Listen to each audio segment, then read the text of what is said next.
Hello my friends, for now about approximately 2 weeks I have had this new GPS, the Montana 700i. Been using it now during 1 week of vacation, and that gave me some time to try some of its functions and some of the features and give you some feedback on that. So I'm right now for work away from home in Malmö, working here, so I have a few evenings and will probably record some videos now about that. I have already 2 out in my channel, but there are some more subjects I would like to cover. But before the sun goes down there, it's already quite low, I'll go for a little walk and see you in a moment. Okay. So, welcome back. I had a good dinner now after my evening walk, and today I wanted to use the time here in my boring hotel room to record a little video about tracks and track settings in the new Garmin Montana 700i. Traditionally, in Garmin terminology, you need to distinguish between a track and a route. A track is, very simplified said, just a file containing a long table of coordinates, of points, which are recorded over time or over distance. It basically is a recording of the movement you made through the terrain. A route, at the other hand, goes further. It has information created by some sort of software, Garmin Basecamp for example, that is transferred into the GPS unit and tells the GPS where you want to go, so which roads to take, where to turn left, turn right, distances, and all that stuff. Much more complicated. I might do a video about that later. But let's stay with tracks for now, because I think the track handling has been done quite well by Garmin in this unit. But what is in a track file actually? Let's take a look on the computer screen. So this is the screen you see of the Garmin Basecamp software if it's loaded on a Mac. I think it looks probably similar on a PC, but I have not tried that. I'm a Mac user for many years already, so I'll stay with Mac. And I have connected my Garmin 700i now by cable. It takes an incredibly long time to download or to connect and really load the maps. But fortunately, I can already, if I mark it here and look down there, access basically the tracks. The tracks are always marked with a symbol of 2 feet. So these are recorded tracks. Let's look at the first one, which was on the 1st of October. And if you double click it, for example, it's shown on the map. Some fuzzy stuff in here, that's in Gothenburg somewhere. I think I just had the GPS switched on. There is another one here, there's another fuzzy stuff where it tried to find the position. Let's find a good one. That one here looks good, yeah. And that's normally what you see. So there's this gray line here. Let me make that a bit clearer. If I double click it again, you see it opens this window here.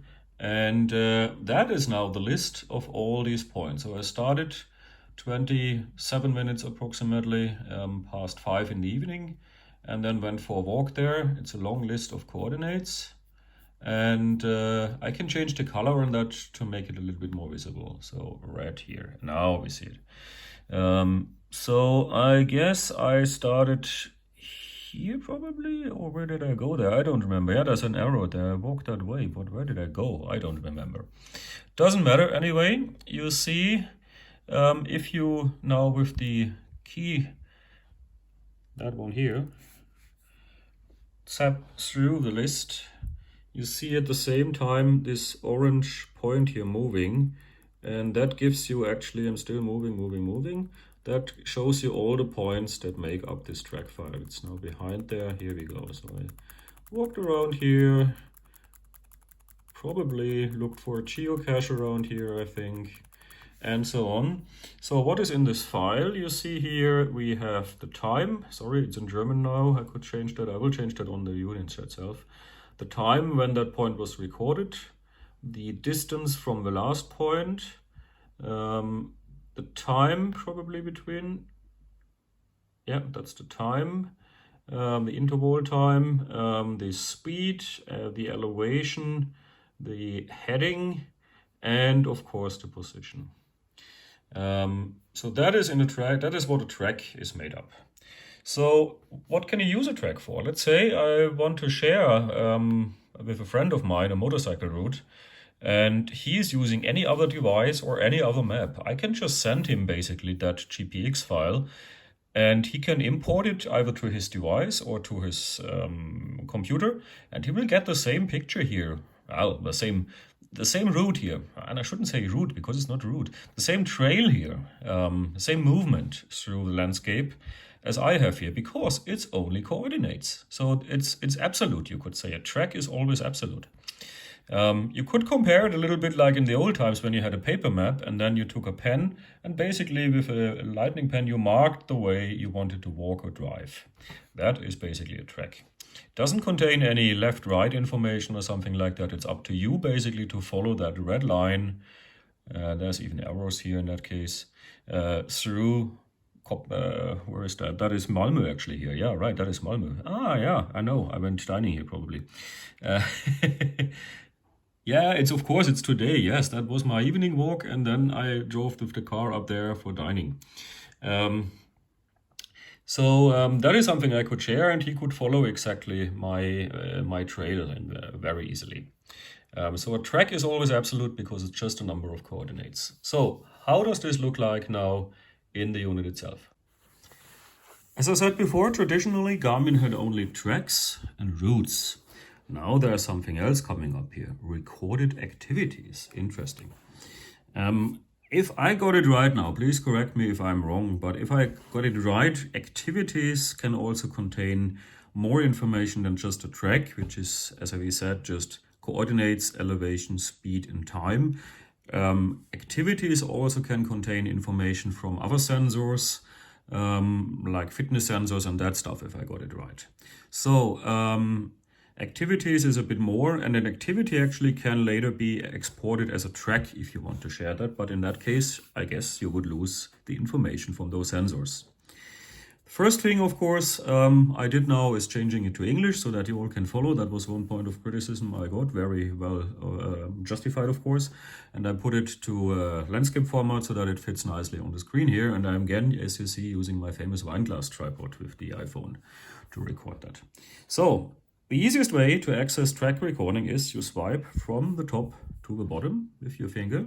And you see there is activity recording, not track recording, activity recording. If I tap that, I can see that the current activity track, is recorded in this turquoise color. It is shown on the map. It has been running for about 3 minutes, something like that. I don't know how this area is calculated, 7,000 square meters. I've been just sitting still here, so it shouldn't move at all. And some more information. You see that you have a few tabs here, 4 tabs on the right hand side. I need to rethink this a little bit because normally I'm using it in portrait mode, but you see it doesn't really fit on that screen in portrait mode, so I need to rethink that in landscape mode now. But this thing here is basically the recorder settings, and it's quite self-explanatory. There's an play and pause button. So now it's not recording any coordinates. Now it is. If I stop it, of course, I could delete it and I could save the current recording. If I go to resume, it just goes back. But if I save it, again clicking here, it asks me the current activity. Do you want to have that reset? And the trip data, do you want to have that reset after that? Maybe yes. And did it save it now? Yeah, it saved it now. It should ask me also. Ah, yeah, okay, here we are. Here, before I need to do that, I can change the name, for example. I missed that one. Test 1, something like that. So, and now that's a new activity. I'm saving it. And again, it's asking me, do you want to reset everything and start with a new activity, and do you want to reset the trip data, so like the counters and stuff like that, the kilometer counters and stuff like that? Yes, we do. So this is now, you see, just running for 4 seconds, and if you look on the map, we just see basically that we shouldn't be moving at all. We're on a campground here in Malmö right now. And there's also, you see here, there is some elevation activity. I didn't move. I'm just sitting still here, but okay, I'm inside, so the signal is not very good, so that's why it is, of course, not stable. So these are the screens that you have directly accessible, very nicely done with a swipe from the top to the bottom, and tapping on the activity, you can simply start and stop it. Yeah, of course, we have no satellite in here, and you can delete it. So this is already quite nicely done, and you can even see that if you go to the information again, you can change the color, how this track is now. I'm now still using the name track because I'm not recording anything else than coordinates right now. How you can choose how this track is shown on the map, and you see now actually, yeah, it is a red line here that is built up. And again, we are not moving, so that's why the thing is, of course, total chaos here and it doesn't really make much sense. But this is nicely done, very easily accessible, and if I switch it off, it's still recording, of course, but it's not on a, it shouldn't be not on the map any longer. Interesting. Maybe it's not showing the current movement right now anymore. I haven't really tried that. That's interesting. It's still there. Let's switch it on again. So that is the current activity or the current track.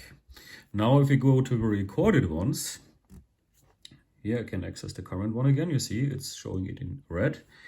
Our test one is also there, and if we go to what we have seen actually on the screen before, I guess it is that one. Let's see. No, that was something else. Then it could be that one. You know, the one I showed you on the screen? Yeah, here we go. The one where I went first for a walk and then took the car up to a nice Thai restaurant. That is here now. Yeah, that is here now shown on the screen. And in these settings here, if I tap on information, I can really simply say show on map, show not on the map. So if I say show on map and go out to the main map, the map you saw right now was the map for the track itself. If I go to the main map, the current map, you see it's displayed here. So now basically I could again follow that track, which I, for example, have imported from a friend who wanted to share his nice walk through Malmö in that case. So it's shown because it's switched on, and that is not the active one, of course. That is a recorded one. So if we go back to the recorded activities, you can see also very nicely here that the current activity is recorded or shown in red, and the one from previously today is actually showed in this turquoise bluish color, which I can change. So if I change that here to, I don't know, do we have green? Yeah, we have green here also. Oh, that was yellow. Okay, yellow, I tapped it wrong. Then you see it's shown in yellow here. So that one means it's active and it's shown in yellow. I could even show another one. Show on the map. Yes. So now 3 should be shown on the map. A red one for the current one and the 2 ones which had been recorded. So if I go back here, yeah, you see there's a yellow one and there's an active red one and there is a turquoise one there. So I think this is very nicely done because here on the map now I can really see, or I can easily figure out which one is which one. If I want to get rid of the yellow one, the yellow track which is shown here, I just go back into the recorded activities. Oh, yeah, yellow one, yeah, that's this one. Let's just switch show on map off and it's gone. And I can also switch that one off, of course. Previously, if you look at something like the Montana or any others, you can also go in there and show tracks, recorded tracks in a specific color. But yes, they will be shown on the map, but if you go back to the list later and want these not to be shown, it doesn't show on the list which track is actually shown right now. So you need to check, you need to go into every track and see, is it switched on or off? No, not that one. The next one, not the next one. Oh yeah, this one is on, and switch it off. So this is much nicer here because you see already in the list here which of these tracks are actually shown on the map and in which color. Really nice. Now there are also saved tracks. These are, for example, tracks, real tracks files, not activities. real track files only consisting of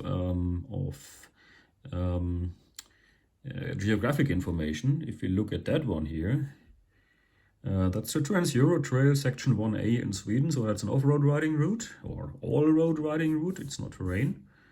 Should show on the map. It has a little bit problems. Oh yeah, here we go. It's quite a long one, of course. Yes, the satellite reception is lost. Ah, you see, there it is. Quite a long one, so that's why it takes time to build up the map. It's that red line here. Unfortunately, it's now shown in red, which is correlating with the main motorways. But that means I can simply go in there and say, please show me that one, maybe in blue. Not to confuse with any waterway, of course. Oopsa, back here and on the map. Will take a moment to show up. So that's the overview map. It's not the really the map you use when you use the GPS. It's a map of the trail. Come on, in blue. Yeah. There it is, blue line. And if I'm going back into my main map, zooming out a little bit. Oh yeah, look. There's a blue line starting here, and it's starting probably somewhere on the Danish-Swedish border. Here is the border, here the track starts. Trans-Euro Trail track in blue shown here, and it's first moving south of Malmö on the motorway, and then it takes off on the smaller roads and dirt roads and stuff like that. So that one I could simply follow now manually without any left-right turn information, because this unit cannot really navigate actively a track with turn-by-turn instructions. I know that some motorcycle-specific GPS units seem to be able to transfer a track into route internally and then really give you turn-by-turn instructions. But I think I prefer that actually, the old style. It's a bit more active riding or active navigation. Of course, it also requires you to look on the map so that you see, oh, I'm approaching this crossing here, for example. Here, I shouldn't take left, I need to take actually right, because otherwise I'm ending up in the military exercise area. Interesting, I didn't know there's one there. So it's a bit more active stuff you need to do when you follow a track compared to a route. But I think this should give you some basic information how that is shown. And if we take a quick look into the settings for that, and that is now not called track settings, it's called recording settings. You have a few things here. Auto means it's automatically determining how the track best resembles the way you move. You can do it also in fixed time intervals or in fixed distance intervals. I normally leave it on auto and that works nicely. Auto pause means if I switch that on, I can define a minimum speed which I need to have so that it really records something. That means it's not doing anything if I'm standing still, and that doesn't give these fuzzy things there on the screen. I haven't tried that really if it works. There's also an auto start, which I'm not sure exactly what it does. Maybe if I'm starting then moving again that it starts recording. I have no idea. Interval means, of course, how fine do you want to have these geographical points together. Depends maybe on the speed, but in the auto setting, I think this is working nicely. Advanced setup. There you can define if you export that and want to save that, how do you want to save that? I think the FIT format, that also contains some sensor information. The GPX is mostly just, as we said, the coordinates, the height and the speed and the time. The autosave is something I really like to have on daily, because when I'm traveling, it will automatically save at the end of the day all my movements, and I have one separate file for every day. So that is quite nice. What I haven't really understood is this activity type here. First, I thought this is some kind of profile, so I can basically define which settings I want to use for hiking, which settings I want to use for driving, for cycling, for mountaineering, for whatever. Settings like this advanced setup, for example, that this is specific for some activity type, but it isn't. I have tried that, it isn't. So is this just a label for a trail. I'm now hiking, and that trail was recorded while I was hiking. I think it must be something like that. If you have really understood that, let me know. I didn't really. I think it's just a label. It's not really in any way setting related. You know, for example, when you have active settings for active routing, you can define different ways of transportation like motorcycle, car, bicycle, and you have different avoidances for that, which are specific for that vehicle. That would be something like a profile. And I thought this is maybe the same here. The advanced setup is combined with that activity, but no, it is not. Also not the auto start. So I'm not really sure if this thing does anything, or again, if it's just a label. Well, okay. I hope I didn't forget anything.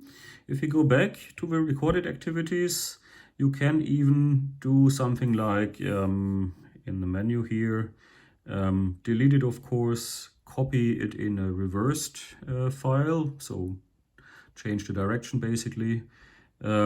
Activity setup, we get back to where we have just been, same page here. And once again, save as track. That will basically just give you a GPX file without the other activity, whatever information is in there in this file.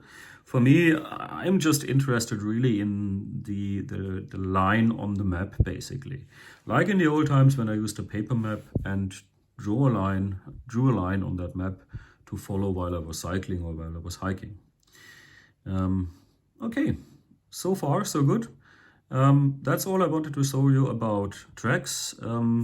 Again, I really like the way how we managed that and managed to implement that in the 700 series. That will be the same most likely for the 700, 700i and 750i. Okay, let me know if there's anything you wonder, or if I've said something stupid, or if you have any questions. Bye bye.